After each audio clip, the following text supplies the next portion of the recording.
In this video, I'm going to show you how to use the left function in Microsoft Excel 2016. So the left function, the syntax, you just put in equals left, and then you put in the text, and then the number of characters. So where's the text coming from, and how many characters from the left do you want to use? So it returns the left number of characters from text. So let's go over to our Excel spreadsheet, and we're going to click on cell H1. So we're going to go over here. Let's make this column a little bit wider. So we're going to go to H1, and we're going to type EXT. So I guess extension or whatever EXT stands for. And then I1,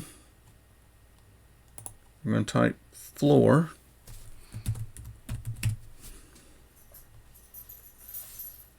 Then we're going to go back to H2. We're going to go to the Formulas tab. So in the Functions library, we're going to look in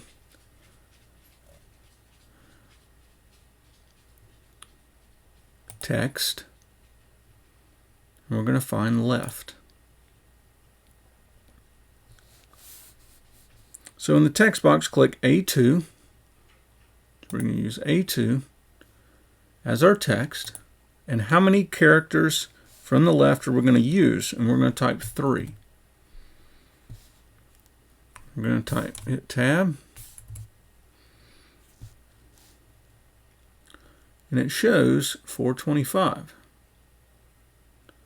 So our result should be our 425, and then this one will be 327, 329, and so forth.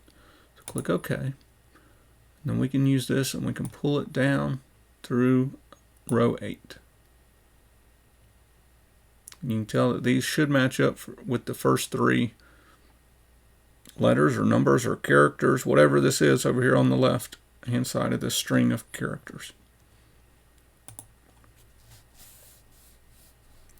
So now we're going to go to I2. We're going to go to let's go to recently used, use left. In text, we're going to use A2. We're going to hit Tab to go to our number of characters box. We're going to type 1. So apparently on this employee ID code, it tells you what floor they're on. So click OK. So we now know that David Orditz works on floor 4. So we're going to pull this down, and it all shows which floor they're on. And that's how you use the left. All you're doing is capturing the left-hand characters, and you get to tell it how many of one of your columns of text.